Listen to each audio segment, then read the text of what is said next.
What's going on, guys? Welcome back to another episode of Season 4 from beautiful Keystone Resort here in Colorado.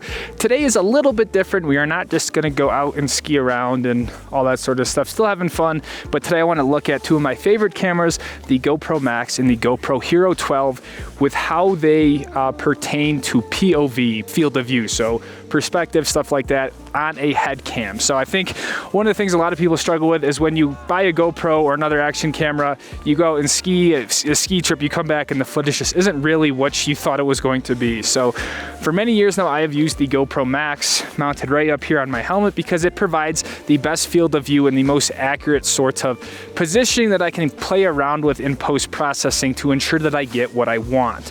But however, GoPro introduced the Hero 12 this past fall, and so there hasn't really been a lot of ski content with the Hero 12 and sort of how you can utilize it from a field of view standpoint. So starting off for the control, or sort of the camera that we're going to be comparing this to, is the GoPro MAX. You guys have seen this perspective a ton of times in my video, so I want to use this as kind of like the standard, the control here, so you guys can really get a feel for what you can do with a 360 camera. I'm going to be using the native audio that comes out of the 360 camera. I'll put all my settings up on the screen that I'm utilizing with this camera, and then hopefully as we go out and do a few runs, we can compare them to different options you have with the Hero 12.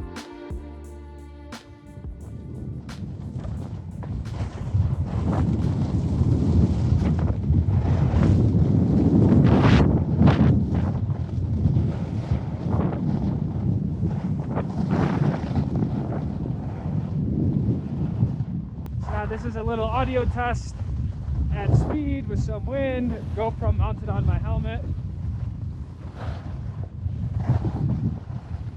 Got a lot of people. Take some time here.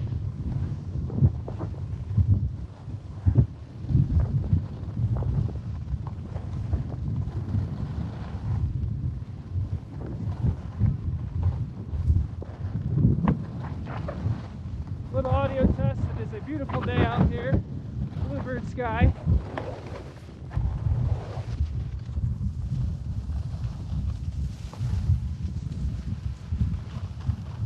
Do some switch riding to see how the camera follows the helmet, you know.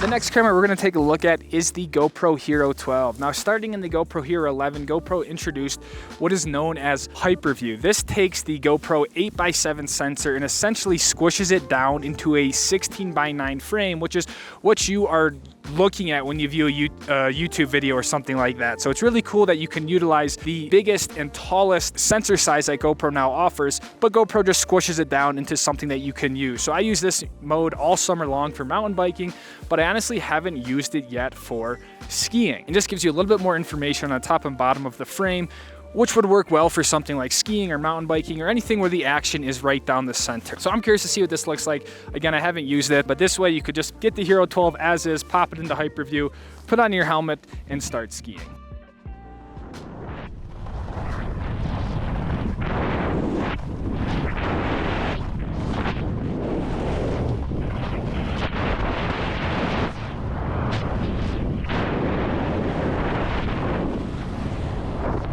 So this is an audio test with the camera at high speed again. Give you guys an idea of what the audio is like with some wind. It's a beautiful day out. Got some snow overnight. Alright, here's nothing too serious today. 2 for 1. Little camper. Flush. So, haven't done anything crazy.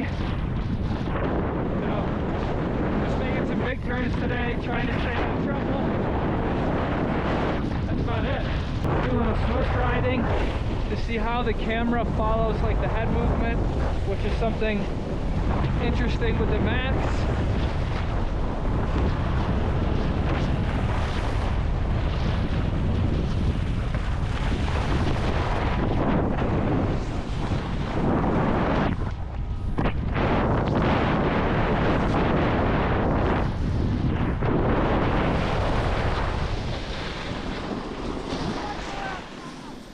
Yeah. Okay. Wow.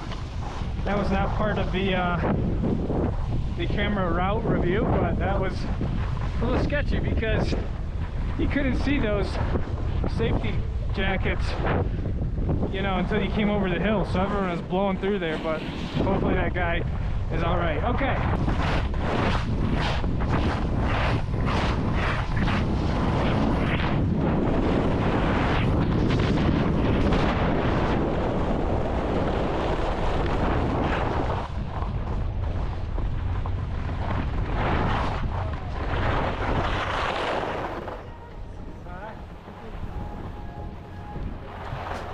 Now, one of the benefits of using hyperview and the Hero 12 is that you could actually pop off the standard GoPro lens and put on something like an ND filter. This is a little bit more of an advanced technique, but what the ND filter allows you to do is slow down the shutter speed a bit more so you can actually bring out the realistic motion blur and truly get a sense for how quickly you're moving on the slope. So it really adds a big immersive element into your footage that I love using with all my different cameras, but to be able to use it in something like the Hero 12 when it's on your head, I think it would just add that extra element that you can really communicate this sense of speed that you're traveling when on the slope. So because we don't need to add something like the Max lens mod on here, because we aren't using the GoPro Max where you can't add an ND filter, I want to throw an ND filter on the Hero 12, shoot in hyperview, and just see how that looks as another option, especially when you have days like this, beautiful bluebird day, tons of sun, an ND filter could look really, really sweet.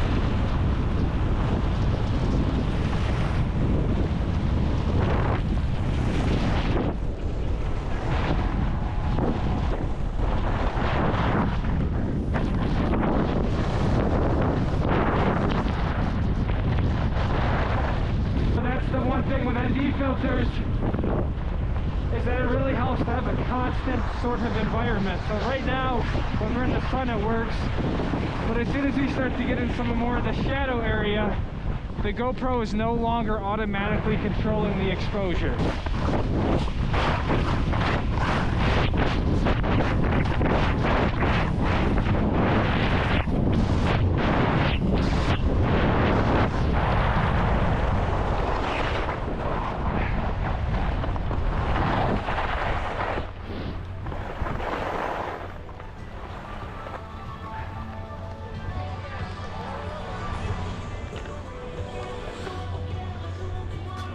And the final comparison, and perhaps the one I am most interested in today, is the Hero 12 with the Max Lens Mod 2.0. This is, again, brand new with the Hero 12 this year and is only compatible with the Hero 12, but this basically unlocks GoPro's widest field of view in a standard Hero camera. With Max Hyperview, you get up to 177-degree field of view, which if you think about 180 degrees, that's about what you get with a single lens on a 360 camera, right? There's two lenses on a 360 camera divided by two is 180 each. So in theory, you are getting just about as much as you can with a 360 camera with this setup right here. But one of the things to look out for when shooting super wide, things like this, is the distortion. So one of the things I'm curious about is the distortion profile. How do the edges look? Does this look sort of kind of wonky when the skis and hands enter the frame? Is it something that's usable, or does it just look too far-fetched that it doesn't really make a lot of sense? So I'm really excited because this is a very user-friendly system compared to something like a 360 camera that, again, I'm gonna mount right here on my helmet like this, point it downhill, Max Hyperview, and see what we can come up with.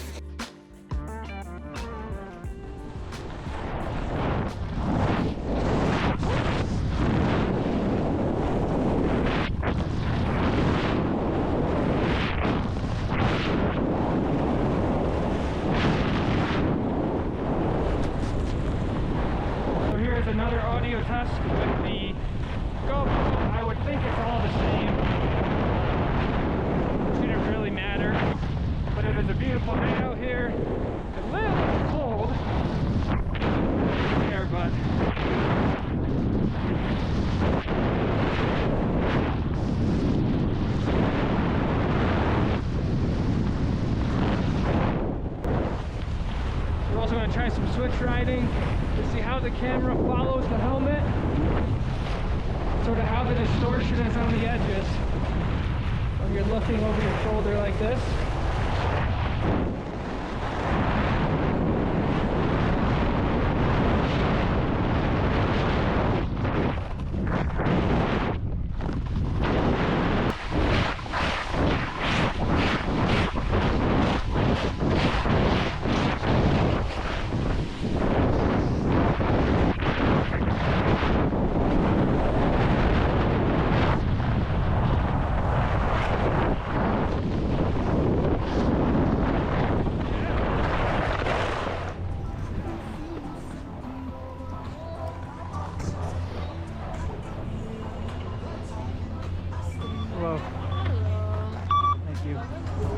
Another interesting feature of the Max Lens Mod 2.0 that is worth mentioning is the fact that you can kind of shoot vertical content with this as it is. You don't have to get a new mount and mount the camera vertical. You can just go into 9:16 mode and virtually get some really nice vertical shots if you post mostly to TikTok, Instagram Reels, YouTube Shorts, or something like that. This is a really good option for that. That's just user friendly. You can kind of go back and forth and you don't have to mess with different mounts or different settings really. You can just pop it into this other mode and you're good to go. So someone like me who obviously posts a lot here on YouTube, but in this sort of ever-changing landscape also needs to be posting on TikTok and Instagram Reels, it's a nice option to have where you can still retain like that really high quality and not have to take a widescreen and just sort of crop into the middle part of it. So very, very cool feature. I'm excited to see how it looks. So let's pop it on the helmet and let's get some social media shots.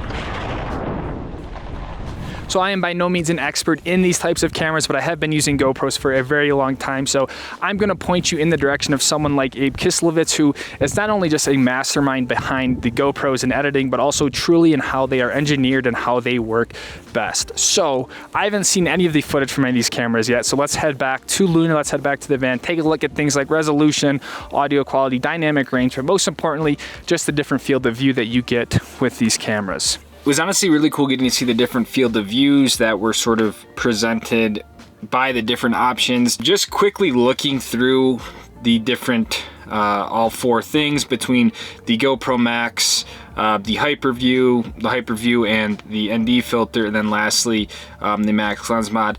I still really think the GoPro MAX just reigns supreme when it comes to POV stuff for a few reasons. Most notably, I think, was the audio quality. The audio quality with the GoPro MAX was so much better than the Hero shots. I could almost barely hear myself with the Hero shots, but with the GoPro MAX, I could hear myself pretty clearly, and the wind and everything was pretty consistent throughout all of my runs. But also, I just think the control that I have with the GoPro MAX on the distortion profile is what makes the Max so much more special in my opinion. So for instance, I can come into the FX reframe panel here and just, you know, I can do whatever I want with this footage. I can look at the sky, I can look down, I can look behind me, you know, I could rotate, I could change the distortion profile, as you see sort of around the edges there, which again is what's really important and what I think makes the Max just a little bit better. I can change how much I want to zoom in and out,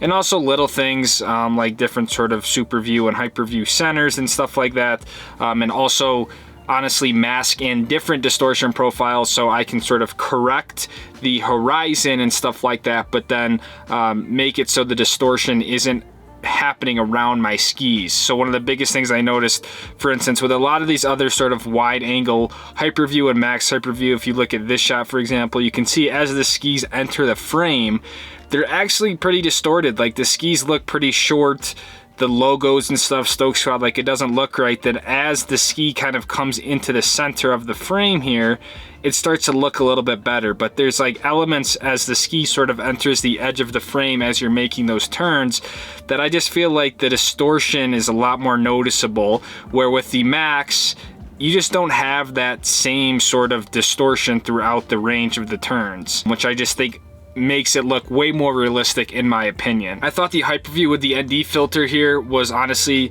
super rad. It wasn't like the widest POV, but it provided this really cool sort of raw feel to it. It wasn't as wide, it was a little bit more jittery because of that ND filter. The stabilization wasn't totally perfect, but it like really gave, like when I watched this back, I was like, wow, this is really what it feels like when I was skiing down this run. Sometimes the actual, you know, 360 camera, it's almost like a little bit too perfect in my opinion. So seeing some more of like this raw action I think was cool, and I think it has its place in different sort of scenarios. And then lastly, and the one that I was honestly most impressed by, was the Max hyperview with the Max Lens Mod 2.0. I mean, this is by far the widest POV that any of these options yield other than the GoPro Max. I mean, I think this is an extremely viable option for just about anyone who wants that really wide field of view, but they don't want to be bothered with a 360 camera. It gets you pretty dang close. Again, I still think there's a few sort of distortion things I didn't really love about it. Again, the same sort of deal as the skis kind of come across the frame. You can see here, like they get really skinny. You know, like my ski, the tip of my ski is not that small, and then as it comes into the frame, it lengthens up or elongates and then gets short again. So kind of this like back and forth of like just the distortion on the edges for me is kind of, it's something that I would notice, and I guess, I don't know, I just didn't really love it. Combined with the wind noise, like just a deal breaker, because I'm always kind of talking to you guys and all that sort of stuff. So that's why, in my opinion, I think the Max is the best. But with that being said, I think if you are just someone who just wants a camera that can really capture your runs and stuff like that, the Hero 12 with the Max Lens Mod 2.0 is honestly a very good option. That's essentially just plug and play, point it and shoot it, and you're good to go. The hyperview is also another solid option. I mean, it's not as wide, but you can still get that really nice sort of skis and pulls in the shot, and a lot of the run out in front of you. You don't get that total like full horizon that you might get with, you know, the Max here, which is something that I love. But for the most part, at the end of the day, this is all sort of subjective based on what you think is best. I think from a dynamic range and quality standpoint, a lot of the Hero stuff is going to be a little bit better, but I still think for the Max being, you know, 4, 5, 6 years old at this point, whatever it is, it definitely holds its own when it comes to a POV camera. So I hope this was helpful for you guys. It was really cool for me to do and just put these up against each other and just see what the difference is with all of these different cameras and configurations. Now there's so many great options out there, so whatever you choose, you know, I think the whole goal is that you just get out there, film your runs, document your journey, so you have something to look back on. So I hope you guys enjoyed. Please leave a comment if you have a question or something else. I would love to chat about some of this stuff, help you out, or learn from you guys as well. So thanks for watching. We're gonna be heading to Vail opening day tomorrow, and I'll see all of you guys in the next episode. Take it easy, fam. Peace out.